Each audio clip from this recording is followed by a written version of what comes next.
Isidore Dailwell, bonjour. Oui, bonjour. La ministre des Droits humains promet à nouveau des enquêtes sur les exactions commises par les forces de sécurité dimanche dernier. Est-ce que cela vous rassure? Malheureusement non, parce que c'est une manière de botter en touche. Mais mettons depuis 2015, et nous avons la situation de Beni, la situation du Kasaï, Kamil Nsakou, c'est toujours dans les enquêtes. Les experts des Nations Unies, la répression de la manifestation, les fausses communes, etc.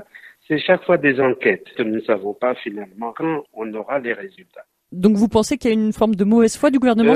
Mauvaise foi et incapacité, parce que nous sommes dans une situation pas seulement de mauvaise gouvernance, mais je crois que simplement d'absence de gouvernance. La ministre rappelle également que le droit de manifester et la liberté d'expression sont garantis par la Constitution, mais elle ajoute, dans le respect de l'ordre public, vous-même, au comité laïque de coordination, vous organisez ces marches, notamment pour demander l'ouverture de l'espace politique. Alors il semblerait que vous n'ayez pas du tout la même lecture des textes fondamentaux. Les textes, lorsqu'on est ici sur le terrain, ne voit absolument pas la mise en œuvre de ces textes, le respect de ces textes qui sont si bien récités lorsqu'on est ailleurs. C'est une réalité observée par nous, mais qui est observée également par tous les observateurs qui sont sur place, voire même par la MONUSCO. Vous avez vu ce qui s'est passé le 21 janvier, même la MONUSCO a déploré le fait que même ses propres troupes ont été quelque part molestés. La ministre dit également que les autorités n'autorisent pas vos marches, non pas parce qu'il y a une interdiction générale de manifester sur tout le territoire depuis septembre 2016, comme le dit le secrétaire général de l'ONU,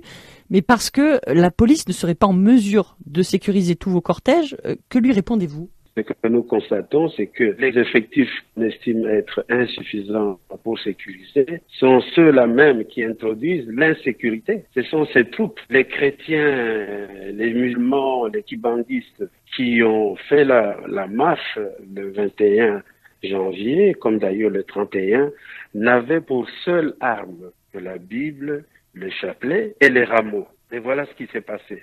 Et je pense que il n'y a pas eu jusqu'à présent de discours contraires des gens qui nous aient amené des preuves qu'ils ont vu autre chose. Et je pense que les condamnations qui viennent de toutes parts sont significatives en elles-mêmes. C'est-à-dire que pour vous, si la police n'a pas assez d'effectifs pour sécuriser ces marches, elle ne devrait pas avoir suffisamment d'effectifs pour les réprimer. Mais absolument. Je pense qu'on tourne en rond inutilement sur cette question qui n'en est pas une. Nous avons ici une police qui semble être renforcée par des effectifs d'origine étrangère à la police.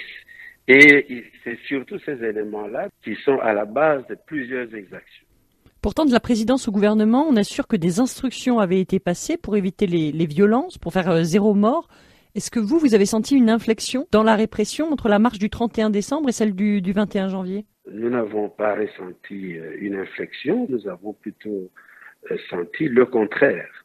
Et c'est ça qui nous surprend, qui nous attriste, parce que une fois de plus, là, nous en sommes finalement à vivre un deuil. On a eu des martyrs du 31, nous pensions que ça s'arrêterait là, mais maintenant nous avons encore des martyrs du 21 janvier et ils sont plus nombreux que ceux du 31 décembre. Pourquoi continuer justement alors que les fidèles que vous appelez à manifester sont tués, blessés ou arrêtés? Mais nous pensons qu'arrêter à ce niveau, c'est finalement ne pas respecter ceux qui ont fait le sacrifice de leur vie pour qu'il y ait le changement, pour qu'on aille vers le respect des droits de l'homme, vers l'ouverture de l'environnement politique, pour que les élections qui viennent soient réellement des élections crédibles, réellement transparentes et réellement apaisées.